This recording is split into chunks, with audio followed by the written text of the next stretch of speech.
Hello student, कैसे हो? देखिए अपन नेक्स्ट पार्ट 5 में एक क्वेश्चन दिया था, ठीक है। वो क्वेश्चन देखो, ये वाला है समांतर कलन संयोजन में। आपको क्या समांतर कलन संयोजन है? 1 ओम एक R1 1 ओम है, R2 2 ओम है, ये R3 3 ओम है। यहां से ये क्वेश्चन एक तुल्य प्रतिरोध निकाल रहा था, इसका एक कुल विभवांतर निकाल रहा था और प्रत्येक प्रतिरोध के लिए इसमें विद्युत धारा निकाल रहा है, ठीक है। कुल विभवांतर, प्रत्येक प्रतिरोध के लिए विद्युत धारा, ठीक है। देखिए आ गया था आंसर आपका।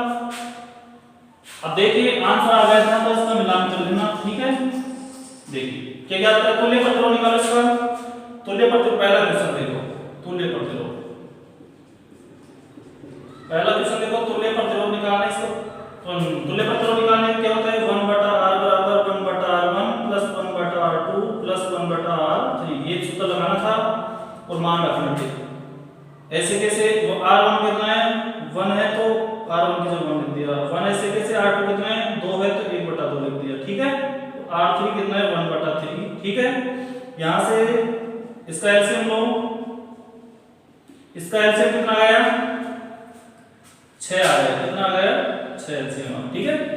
अब 6 को 1 से गुणा करो, 1 का भाग तो कितना आएगा 6 ही आएगा, ठीक है। यहां देखो 6 को 1 से गुणा करो, 2 का भाग तो कितना आएगा 3, ठीक है। 6 को 1 से गुणा करो, 3 का भाग कितना आया 2, जोड़ दो इनको, 6 3 9 9 2 11 11/6, तो 1/r बराबर कितना आ गया तुम्हारा 11/6। इसका पक्षांतर करो। अब देखो r को प्रवेग दो, r को प्रवेग दो, 1 को नीचे रख दिया तो इसका पक्षांतर हो जाएगा 6 ऊपर हो जाएगा 11 नीचे, ये आ गया तुम्हारा 6/11। तुल्य प्रतिरोध आ गया तुम्हारा 6/11। किसका सही है 6/11। यहां तक देखो, इसको पक्षांतर, यहां पर पक्षांतर करना है इसका r को ऊपर भेजो, 1 को नीचे लाओ तो 6/11। 1 का मतलब लिखो तो लिखो, में कोई दिक्कत नहीं है, ठीक है। तो तुल्य प्रतिरोध कितना आएगा तुम्हारा 6/11 होगा, ठीक है। दूसरा क्वेश्चन देखो, यहीं पे देख लेते हैं दूसरा। दूसरे में क्या आता है, कुल विभवांतर। कुल विभवांतर क्या कहते हैं, कुल विभवांतर। तो V बराबर क्या होता है IR, हम जानते हैं V बराबर IR होता है। तो V निकालो, I कितना निकाल लिया आपने, I आपने निकाल लिया क्या, I नहीं निकाला ना भी आपने, तो I निकालो पहले इसमें।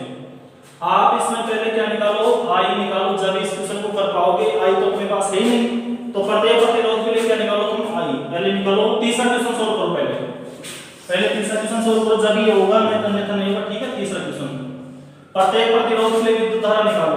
तो तीसरा क्वेश्चन है R1 के लिए विद्युत धारा, ठीक है। R1 के लिए विद्युत धारा निकालो। I बराबर क्या होता है, क्योंकि V बराबर IR से निकाल लो, तो I बराबर V/R हो जाएगा, V/R, ठीक है। तो I1 कितना आया तुम्हारा, देखो I1 बराबर V कितना आया तुम्हारा, V है 6, R कितना हो गया तुम्हारा, R कितना है, R यहाँ पर देखो 6/कितना है 11 है, कितना है 6/11 है। या ऐसे करो तो ऐसे कर लो। और यदि देखिए V बराबर होता है R1 के लिए विद्युत धारा, तो I यहाँ पे R1 लिखना पड़ेगा तुम्हारा, क्या लिखना पड़ेगा, R1 कितना है 1 है, तो यहाँ पर कितना आ गया तुम्हारा 6 एम्पियर, 6 एम्पियर आ गया, ठीक है। इसी प्रकार दूसरे के लिए निकालो विद्युत धारा, तो I2 ऐसे कैसे, ठीक है। यहाँ पे फिर V/R2, ठीक है। V कितना है तुम्हारा, V फिक्स है 6 है, R2 कितना है तुम्हारा 2 भाग 2 कितना आया 3 एम्पियर, कितना आया 3 एम्पियर। दूसरे प्रतिरोध के लिए विद्युत धारा निकल गई। इसी प्रकार तीसरे के लिए निकालो। तीसरे प्रतिरोध के लिए विद्युत धारा I3 बराबर V/R3, ठीक है। V का मान वो 6 है और R3 कितना है तुम्हारा 3 दूनी 6, ठीक है। कितना 2 एम्पियर तुम्हारी विद्युत धारा हो गई। कितनी एम्पियर हो गई, 2 एम्पियर तुम्हारी विद्युत धारा हो गई, ठीक है। अब कुल विद्युत धारा कितनी हो गई, जोड़ दो इनको। कुल विद्युत धारा, कुल विद्युत धारा बराबर जोड़ दो, I बराबर I1 plus I2 plus I3, तीनों को जोड़ दो, कितनी हो गई आई की जगह 6, आई को 3 प्लस आई 3 कितना आ गई 2, कितने हो गए 6 3 9 तो 11 एम्पियर आ गई तुम्हारी विद्युत धारा। आई बराबर 11 एम्पियर, कितना आ गई आई बराबर 11 एम्पियर। किस किस का सही था तो देख लेना। आई बराबर पहले दूसरे क्वेश्चन को क्यों नहीं कर पाए, दूसरे क्वेश्चन को अपन को आई चाहिए था, आई यहां से मिल रहा है, करो ठीक है ध्यान रखना। अब देखो तीसरा क्वेश्चन कर लो आप। अब तीसरा क्वेश्चन हो जाएगा तुम्हारा कुल विभवांतर, कुल विभवांतर। अब विभवांतर लगा तो v बराबर क्या होता है आई आर।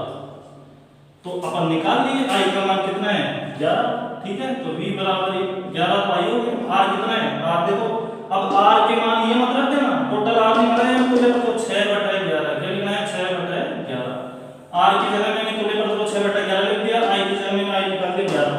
तो 11 से 11 तुम्हारे क्या हो जाएंगे कैंसिल हो जाएंगे, और क्या v बराबर कितना आ गया तुम्हारा 6 वोल्ट। ये सेम है ना, 6 यहाँ है 6 से यहाँ, यदि यहाँ गलत आ रहा है तो ऐसे मानो कि तुम्हारा क्वेश्चन क्या है गलत है। यहाँ बिल्कुल सेम आना चाहिए v का मान, ठीक है 6 वोल्ट 6 वोल्ट, ठीक है। और विद्युत धारा कितनी आ गई 11, ठीक है। आगे देखिए एक क्वेश्चन आप करना, बिल्कुल ऐसे कैसे होगा 11/6 तो v बराबर क्या हो जाएगा 11 से 11 कैंसिल, v बराबर हो जाएगा तुम्हारा 6 वोल्ट। एक क्वेश्चन आप करना,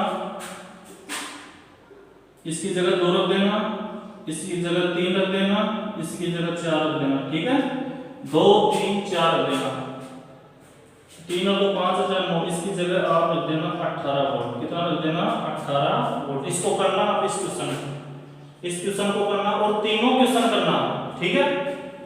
तुल्य प्रतिरोध निकालना, इसका प्रत्येक प्रतिरोध के लिए विद्युत धारा निकालना, बिल्कुल ऐसे कैसे निकालना, कुल विद्युत धारा निकालना और कुल विभवांतर निकालना, ठीक है। ये वाला क्वेश्चन करना। नेक्स्ट देखिए करो इसको, चलो इस क्वेश्चन को कीजिए और देखते हैं कोई मोस्ट क्वेश्चन हो तो।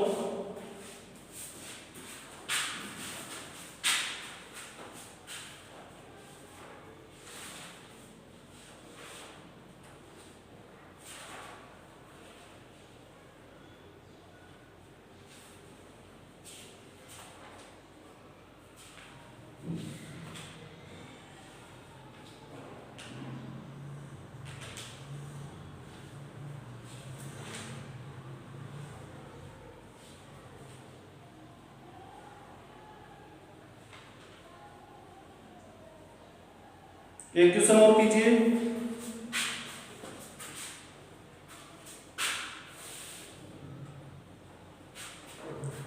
एक क्वेश्चन और कीजिए, देखिए इसको कर लेना, ठीक है।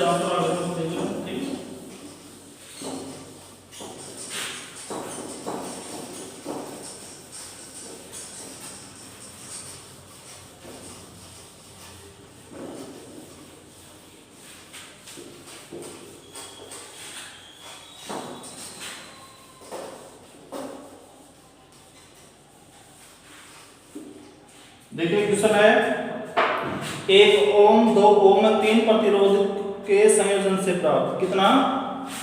एक क्वेश्चन है तुम्हारी बुक का ही है शायद, 1 ओम 2 ओम व 3 ओम, 1 ओम 2 ओम व 3 ओम के 3 प्रतिरोधों के 3 प्रतिरोधों के संयोजन से प्राप्त अधिकतम व न्यूनतम प्रतिरोध ज्ञात करो। ये क्वेश्चन है तुम्हारे बुक का, एक क्वेश्चन, ठीक है।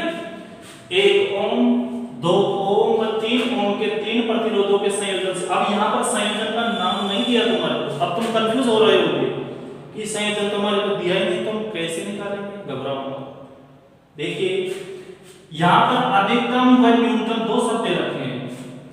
अधिकतम आते ही तुम्हारे दिमाग में आना चाहिए तुरंत श्रेणीक्रम, श्रेणी क्रम में अधिकतम प्रतिरोध प्राप्त होता है। ध्यान रखना अधिकतम आते तुम्हारे मन में ये होना चाहिए कि श्रेणी क्रम का फॉर्मूला लगेगा। कौन सा लगेगा? श्रेणी क्रम। ठीक है। और न्यूनतम का नाम आते ही तुम्हारा तुरंत होना चाहिए समांतर। क्या होना चाहिए? समांतर। ये दो पॉइंट याद रखना कि अधिकतम प्रतिरोध श्रेणी क्रम में प्राप्त होता है और न्यूनतम प्रतिरोध समांतर क्रम में प्राप्त होता है। ठीक है। ये दो पॉइंट याद रखना, प्राप्त होता है, श्रेणी क्रम में प्राप्त होता है। ध्यान रखना अधिकतम प्रतिरोध श्रेणी क्रम में, न्यूनतम आप निकाल सकते हैं। आप इसको आप निकाल लो, अधिकतम प्रतिरोध निकालो, इसका श्रेणी क्रम का सूत्र लगा दो। अधिकतम प्रतिरोध मैक्सिमम रेजिस्टेंस होता है, यानी अधिकतम प्रतिरोध। अब अधिकतम प्रतिरोध के लिए श्रेणी क्रम R बराबर R1 plus R2 plus R3, तीनों को जोड़ दो। R बराबर कितना हो गया? 2 और 1 3 और 3 6, कितना आ गया? 1 2 प्लस 3 कितना आ गया? R बराबर 6 ओम, कितना आ गया? 6 ओम। अधिकतम प्रतिरोध आ गया तुम्हारा 6 ओम। ठीक है। न्यूनतम देखो, न्यूनतम अभी आपने जस्ट निकाला ही है, निकाला है ना अभी मैंने क्वेश्चन दिया था तुम्हारे को। ठीक है। देखिए न्यूनतम प्रतिरोध, न्यूनतम प्रतिरोध के लिए नाम आते ही तुम्हारे दिमाग में आना चाहिए क्या? समांतर क्रम का लगेगा। तो 1/r बराबर 1/r1 plus 1/r2 plus 1/r3 लगा दो। ऐसे कैसे 1/r ऐसे कैसे? r1 कितना है? 1 है, प्लस r2 कितना है? 2 है, प्लस r3 कितना है? 3। तो तीनों का एलसीएम कितना आ गया? 6। अभी किया है क्वेश्चन आपने। ठीक है। कितना आया था वहां पे? 6/11 आया था। ठीक है। ध्यान रखना यहाँ पर 6 यहाँ पे 3 प्लस यहाँ पे कितना आ जाएगा? सॉरी यहाँ पे 3, यहाँ पे 2 आ जाएगा। 6 3 और तो 11/6 आ गया तुम्हारा। 1/r कितना आ गया? 11/6। ठीक है। अब इसका पक्षांतर कर दो, r को ऊपर भेज दो और 1 को नीचे ले आओ और 6 ऊपर चल जाएगा और 11 नीचे। ये आ गया तुम्हारा न्यूनतम प्रतिरोध। न्यूनतम प्रतिरोध कितना आ गया? 6/11। देखो 6/11 कितना छोटा है और 6 कितना बड़ा है, देखो तो आप इतना। ठीक है। तो ये अधिकतम होगा, ये न्यूनतम होगा। ठीक है। नेक्स्ट देखिए, ये ध्यान रखना अधिकतम किसमें होता है? श्रेणी क्रम में। न्यूनतम होता है समांतर। ठीक है।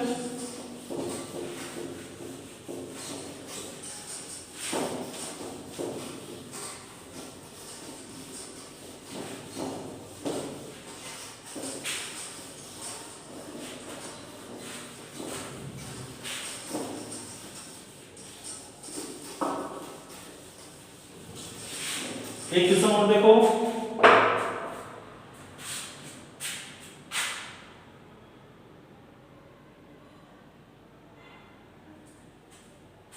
एक क्वेश्चन और देखिए। क्वेश्चन नंबर देखो,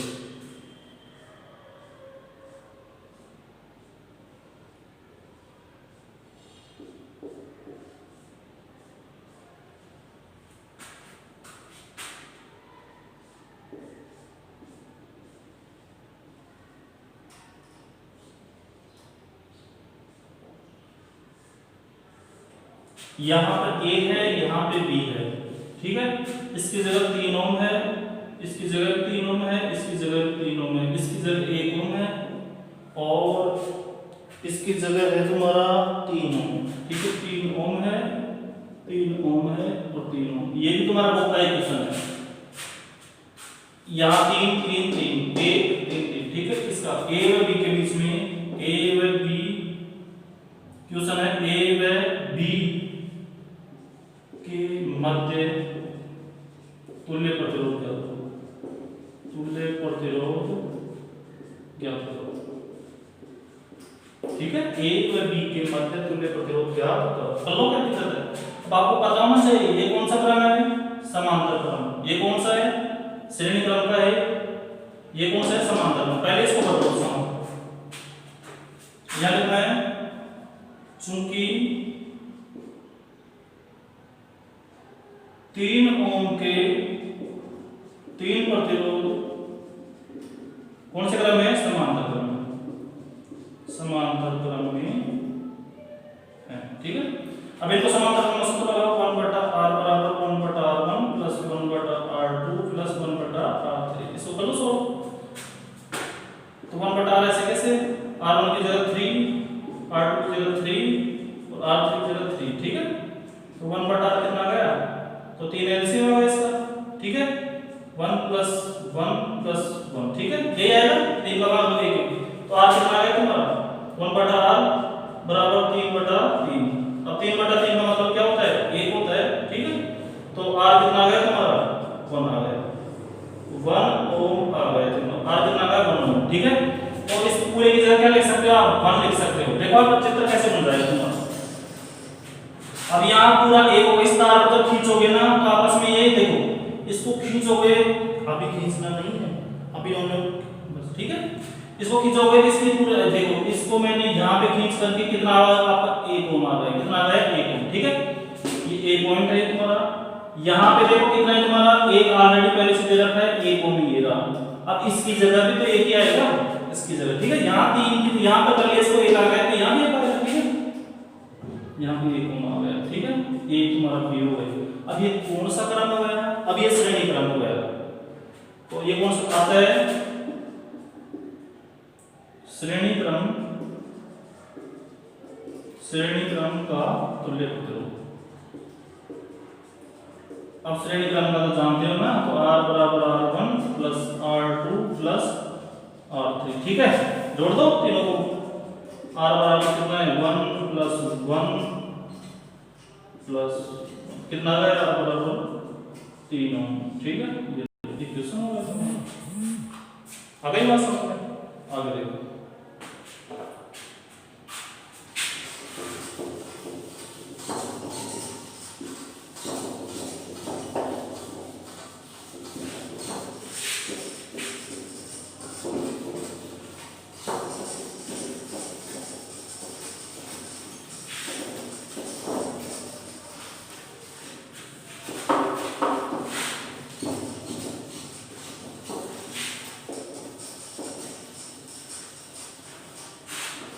ये पार्ट कौन सा चल रहा है, ये पार्ट 6 चल रहा है, ध्यान रखना।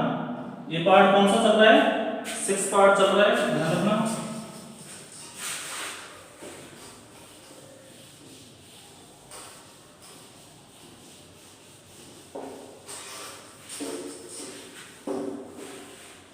एक क्वेश्चन और कीजिए।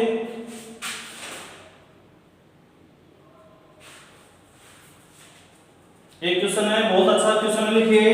यदि किसी चालक तार में 10 मिली एम्पियर की धारा प्रवाहित होती है, आपको मैं डायरेक्ट करवा रहा हूं क्वेश्चन, देखिए आपको क्या क्या दिया गया है। आपको देखो दिया गया है,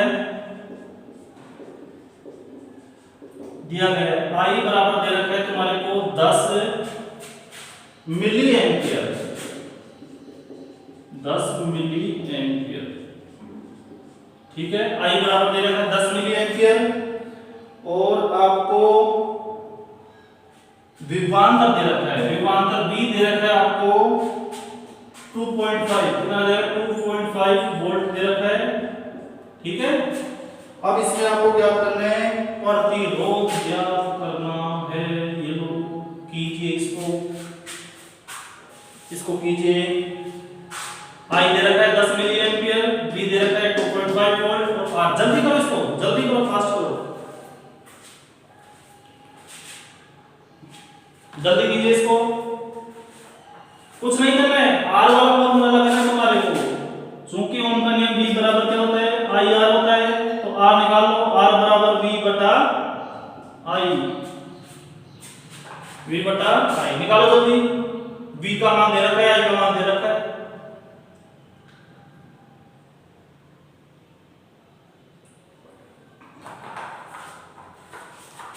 निकाल लिए होंगे शायद निकाल लिए होंगे, ठीक है। लेकिन आपने गलत किया है, क्योंकि यहां पर देखिए जो विद्युत धारा है मिली एम्पियर में, इसको आपको बदलना पड़ेगा एम्पियर में।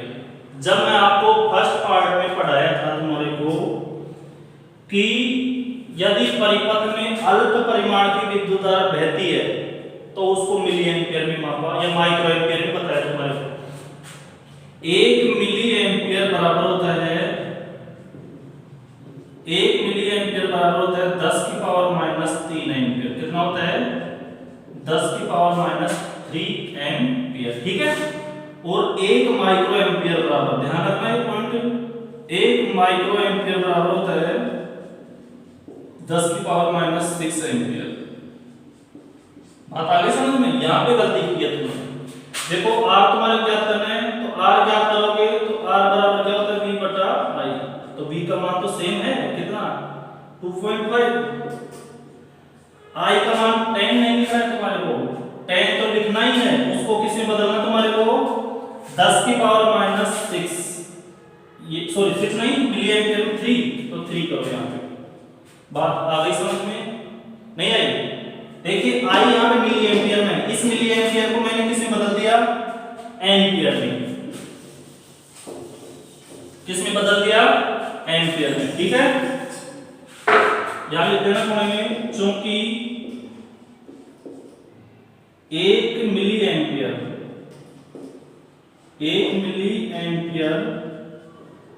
बराबर होता है 10⁻³ एम्पियर, ये ध्यान रखना।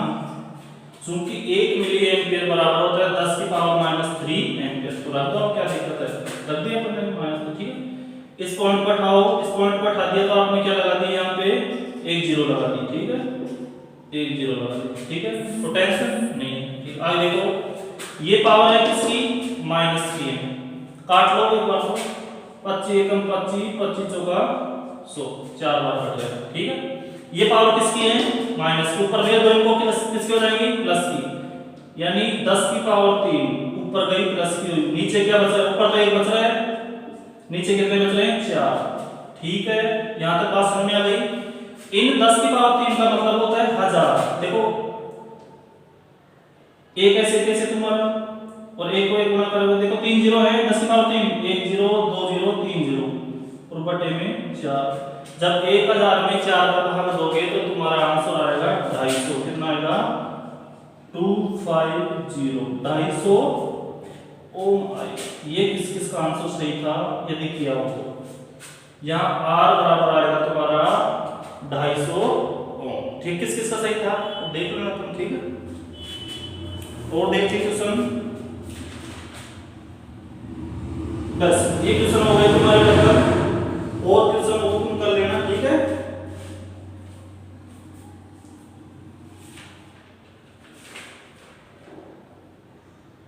चलो क्वेश्चन हो गए, अब डालो अगले हेडिंग है तुम्हारी अगली हेडिंग है विद्युत धारा का तापीय प्रभाव।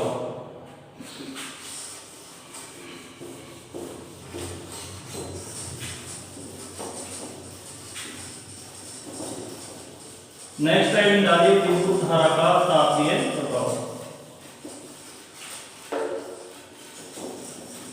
नेक्स्ट हेडिंग है विद्युत धारा का तापीय प्रभाव।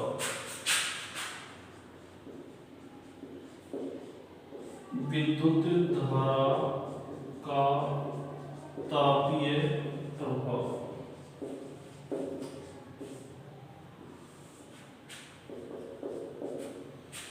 देखिए इनको तुम समझते जाना, ठीक है। ऑलरेडी नोट्स उतार रहे हो तो कोई दिक्कत बात नहीं है, लेकिन हम नोट्स को तुम्हारे पीडीएफ भेज देंगे, ठीक है।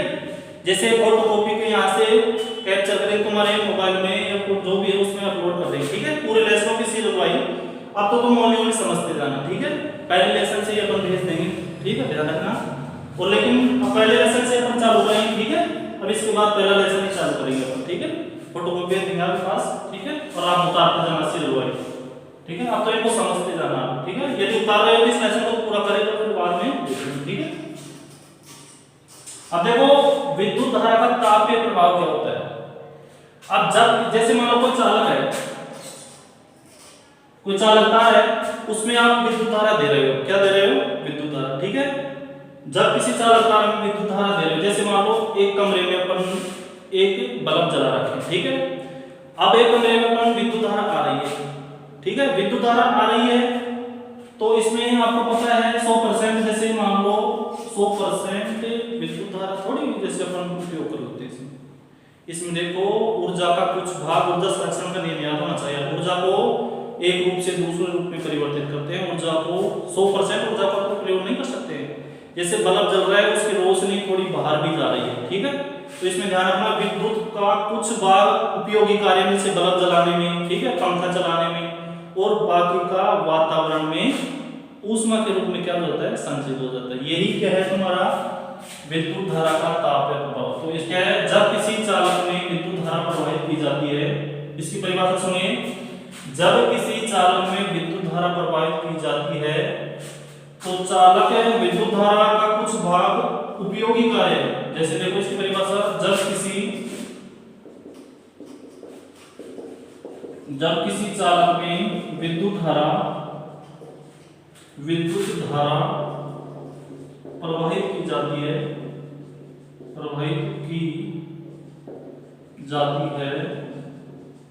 तो धारा का,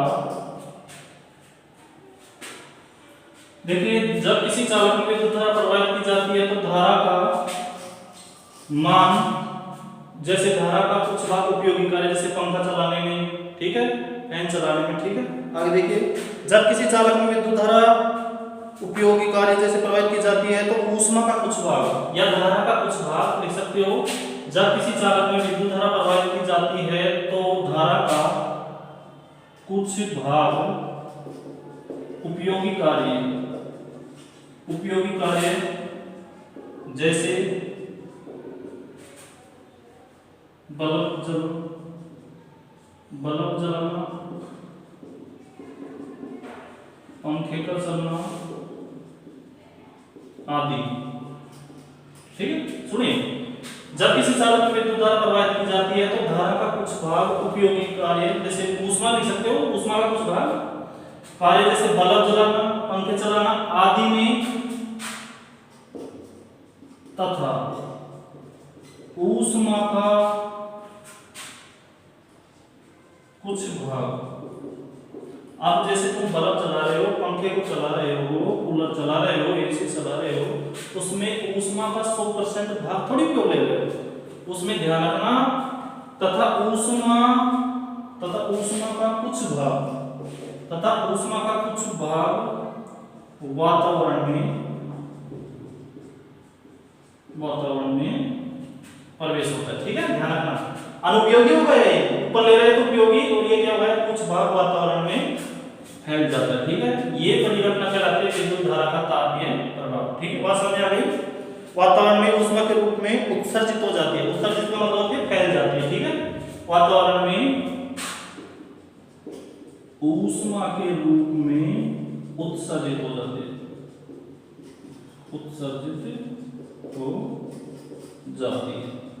इस घटना को क्या कहते हैं, विद्युत धारा का तापीय प्रभाव।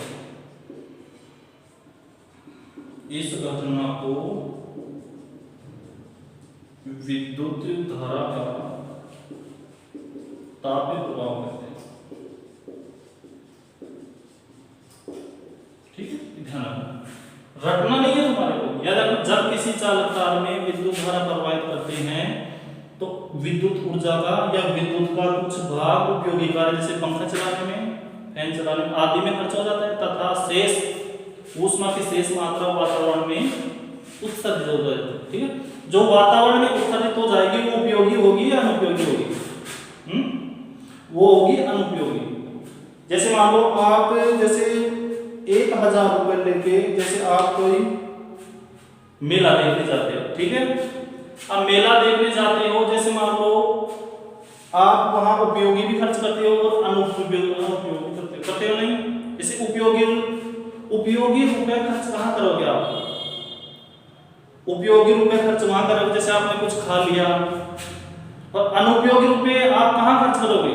जैसे मान लो आप वहीं पे मैं जैसे को खेल भी खाने वाले आ रहे हैं, ठीक है, 50 रुपए टिकट, 100 रुपए टिकट है, 200 रुपए, वहां आप अनुपयोग में दे रहे रुपए, ठीक है, दे रहे नहीं। तो ये ध्यान रखना थोड़ा सा। वो यही है यहाँ पे, किसी चालक में आप जब विद्युत धारा प्रवाहित करते हो तो विद्युत धारा का कुछ भाग पंखे चलाना, विद्युत बल्ब जलाना, हीटर जो भी चला रहे उसके रूप में खर्च हो जाता है, शेष भाग वातावरण में ऊष्मा के रूप में उत्सर्जित हो जाता है। ये प्रक्रिया क्या कहलाती है? विद्युत धारा का तापीय प्रभाव कहलाती है। आगे देखिए,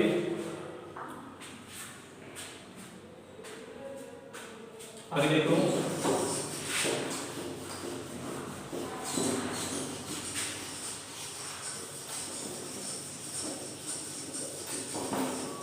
नेक्स्ट टॉपिक है तुम्हारा किसी प्रतिरोध से ऊष्मा निकालने का सूत्र। नेक्स्ट टॉपिक है इसके बाद तुम्हारा किसी प्रतिरोध से ऊष्मा निकालने का सूत्र। हेडिंग डालिए, किसी प्रतिरोध से ऊष्मा निकालने का सूत्र। ठीक है, किसी प्रतिरोध से ऊष्मा निकालने का सूत्र लिखना है तुम्हारे। ऊष्मा को किससे दर्शाते हैं? हीट मींस होता है ऊष्मा। ठीक है, यानी H हीट मींस क्या होगा? ऊष्मा हो गई तुम्हारी हीट। ऊष्मा निकालने का प्रतिरोध से निकालेंगे तो क्या होता है? I square RT। I square RT। H का मतलब क्या है यहां लिख लेना तुम।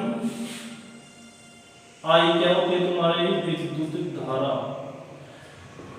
भाई प्रतिरोध से ऊष्मा निकाल रहे हो तो उसमें प्रतिरोध भी होगा, विद्युत धारा भी होगी, उसमें समय भी लगेगा। ठीक है, I क्या है यहाँ? विद्युत धारा। R यहाँ क्या है? प्रतिरोध है यहाँ R।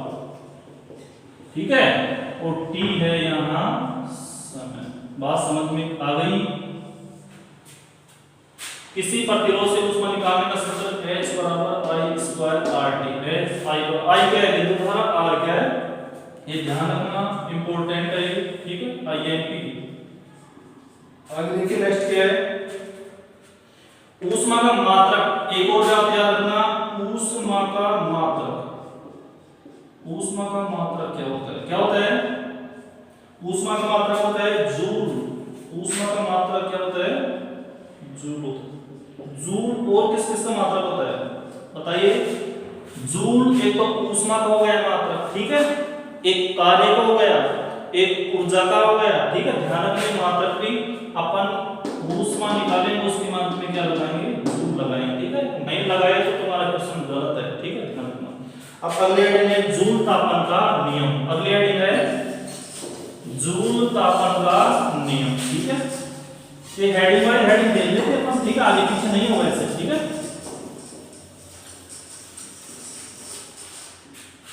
अगला अपना जूल तापन का नियम।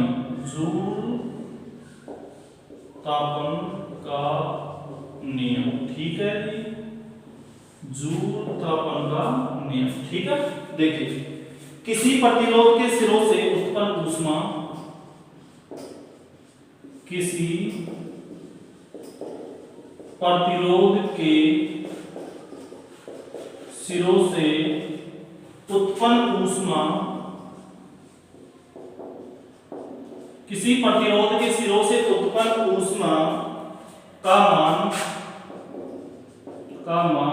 निम्न बातों पर निर्भर करता है। ये इंपॉर्टेंट है तुम्हारा जूल का तापन। ठीक है, किसी प्रतिरोध के सिरों से उत्पन्न ऊष्मा का मान निम्न बातों पर निर्भर करता है। आपको मैं एक सूत्र लिखवाया था, आपको याद हो तो H बराबर होता है I स्क्वायर RT। यानी ऊष्मा का मान किन किन बातों पर निर्भर करेगा? एक तो विद्युत धारा पर और एक प्रतिरोध पर, एक समय पर। वही बातें अपन यहाँ पढ़ रहे हैं। तो आपको क्या बताना है? किसी प्रतिरोध के सिरों से उत्पन्न ऊष्मा का मान निम्न बातों पर निर्भर करता है। वो देखते हैं कौन कौन सी बातें हैं, वो जानते हो आप बातें कौन कौन सी है? विद्युत धारा पर करता है, R यानी प्रतिरोध पे करता है, T समय पर करता है। पहला पॉइंट है किसका? ऊष्मा विद्युत धारा, ऊष्मा विद्युत धारा के वर्ग का मतलब देखो स्क्वायर है ना। हाँ, ऊष्मा विद्युत धारा के वर्ग के समानुपाती होती है। समानुपाती। बात समझ आ गई? ये सभी राशियां क्या है? समानुपाती हैं। ध्यान रखना, कोई बटे में थोड़ी है जो व्युत्क्रमानुपाती होगी। तो ध्यान रखना ऊष्मा की ये सभी राशियां समानुपाती हैं। तो पहला पॉइंट देखो, ऊष्मा विद्युत धारा के वर्ग के समानुपाती होती है। कौन होती है? ऊष्मा विद्युत धारा। ऊष्मा किसके समानुपाती होगी? विद्युत धारा। विद्युत धारा किससे दर्शाते हैं? I से। विद्युत धारा के वर्ग का मतलब स्क्वायर। हो गया पहला पॉइंट? ठीक है, ध्यान रखना। तो ऊष्मा विद्युत धारा के वर्ग के समानुपाती होती है, ये पहला पॉइंट। दूसरा देखो, ऊष्मा प्रतिरोध के क्या होती है, समानुपाती। दूसरा पॉइंट लिख लो, ऊष्मा प्रतिरोध के समानुपाती होती है। ऊष्मा प्रतिरोध के समानुपाती होती है, ठीक है। कौन होती है, ऊष्मा H, किसके, प्रतिरोध को। हाँ ठीक है, दूसरा पॉइंट हो गया तुम्हारा, ठीक है। तीसरा पॉइंट देखिए, तीसरा पॉइंट है ऊष्मा किसके, समय के समानुपाती। लिख लो तीसरा पॉइंट, ऊष्मा समय के समानुपाती होती है। ऊष्मा समय के समानुपाती होती है, ठीक है। ये तीनों पॉइंट, कौन, ऊष्मा किसके, समय के, ठीक है। तो ध्यान रखना है, तीनों पॉइंट याद करना है। दोबारा सुनिए, किसी प्रतिरोध के सिरों से ऊष्मा का मान तीन बातों पर निर्भर करता है। एक तो विद्युत धारा, ये सूत्र याद रखना तुमको बस, ये तो ऊष्मा का मान तीन बातों पर निर्भर करता है, तो I पर, एक R पर, एक T पर। I विद्युत धारा पर करता है, विद्युत धारा के वर्ग के समानुपाती तथा प्रतिरोध के समानुपाती तथा समय के समानुपाती होते, ठीक है। ध्यान देगा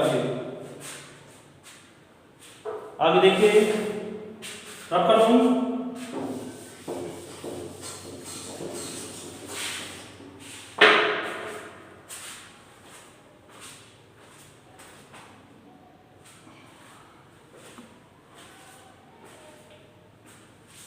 रब कर देते हैं इसको, ठीक है। चलो ठीक है,